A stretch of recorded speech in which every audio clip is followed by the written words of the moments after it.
Hey guys, Slimber here, and oh my god, you're seeing my face because fucking people have asked me for a while to fucking show my face in my videos. So, fuck it.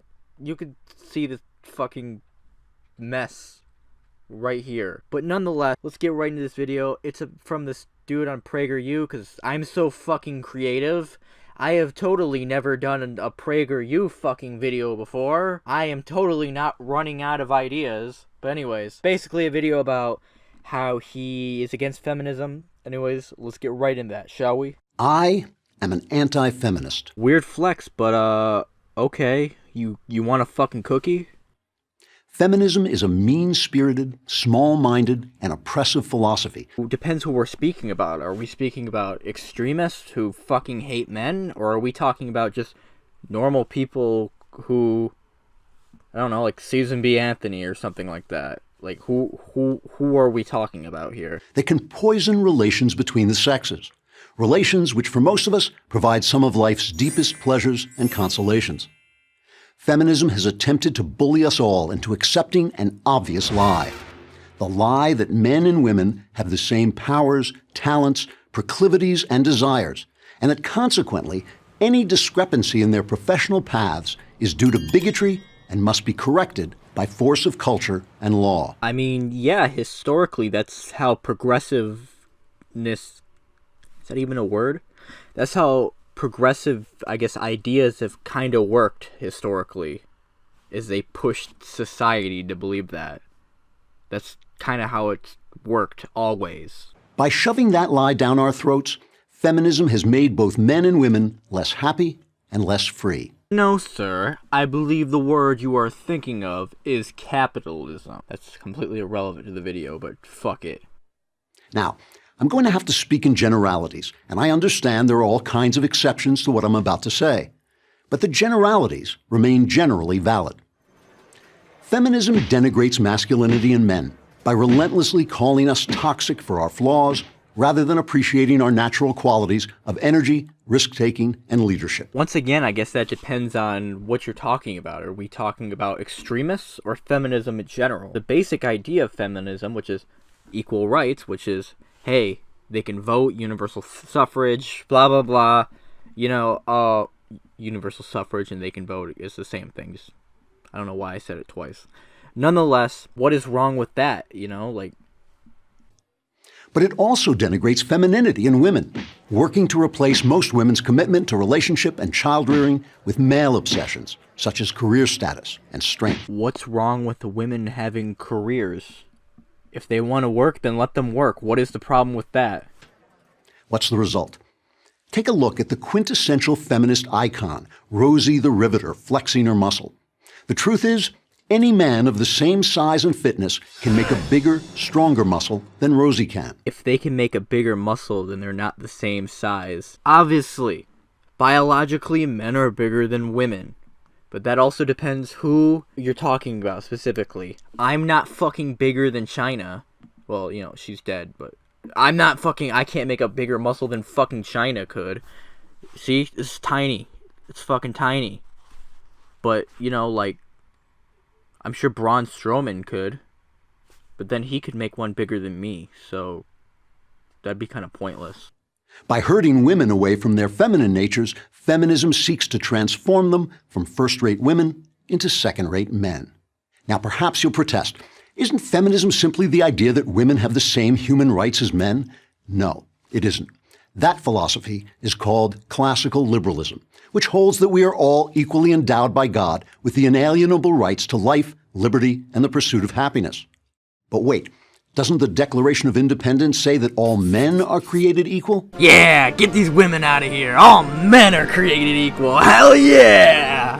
Yes, classical liberalism was an idea conceived by and largely for Christian white men. But, like all ideas, good and bad, classical liberalism has evolved over time according to its internal logic, so it now includes all races and both sexes. Where are you going with this? Good job, Christian white men. Whoa! Thanks for the great idea. Okay, obviously, they helped, give people these equal rights, but at the same time, it's kind of hard to count that when they took it from them. That's like you having a box of cookies, and then me eating them all, and then me buying you more, and you being like, oh, thanks for buying me more. I guess you eating all my cookies doesn't fucking matter anymore. As its excuse for the damage it does to our lives, feminism has developed the historical mythology that men have oppressed women and now must be suppressed in their turn to even things out. I mean, historically, I do not think that's what feminism means.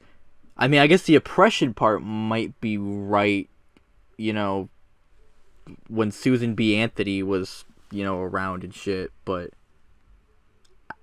I don't think they wanted to suppress men. Like, that just sounds fucking retarded. Let me propose a different narrative that has the advantage of possibly being true. Insofar as men and women are physical creations, their central purpose is the production of more human beings. Women are therefore fashioned in body and mind to make and nurture children, and men to protect and support those children during their relatively long maturation period.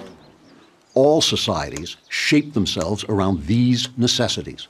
They created structures that formalized gender roles and attempted to ensure the paternity of children so that men would care for their own. Okay, but we've evolved as a society where we don't really need that anymore. Like, we're not fucking the Roman Empire right now. This is 2019. This is America. Come on, buddy. In many societies, these structures became increasingly ritualistic and oppressive for women. But the opposite happened in the Christian West. I mean, I guess it depends. We didn't exactly treat them well. In the UK, they didn't exactly treat them well, and in America, we didn't exactly treat them well till like 200 fucking years ago. Less than that, like 100 years ago. They couldn't vote till 100 years ago. Like, what the fuck? Why? Take a look at your Bible. Proverbs 31. Where should I turn it to? The biblical ideal of a good woman is not only strong, kind, and wise, she's also a creative and economic dynamo. Okay, but who gives a shit what that book says? In the book, the fucking dude tells fucking a dude to kill his son, and fucking he does it. I just called God just a normal dude. Suck my dick. Christianity sanctified motherhood in the person of Mary and celebrated women's fortitude and virtue in the female saints.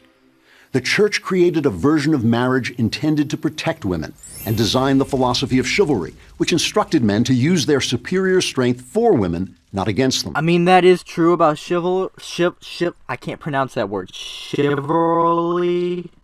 But nonetheless, they still weren't treated equally. They weren't treated this, like, I guess, as good as men were. Individuals can be incredibly abusive to one another, men and women both. But over time, Christendom tended to elevate, protect, and ultimately include women as women in the great enterprise of Western civilization. So what the fuck do you want to do? Go back to them not being able to vote? Now, the developments of modernity have created special challenges for women. Industry removed clothing and food production from the home to the factory, and thus deprived homemakers of their traditional businesses. Children lost their monetary value to parents by leaving home to fend for themselves. So, while motherhood and homemaking remain the most important spiritual activities of humankind, modernity has stripped those enterprises of their former economic power. But, in a Western civilization dedicated to equal rights, these challenges come along with fresh opportunities.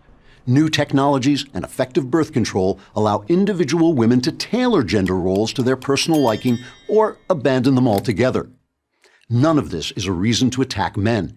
In fact, these new opportunities are largely the result of men's inventions and their ideas.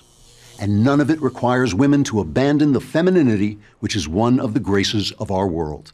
It's just change and progress, that's all. With honest thought and goodwill, we can adapt over time, without the angry, bitter, and dishonest attacks on our human nature by feminists.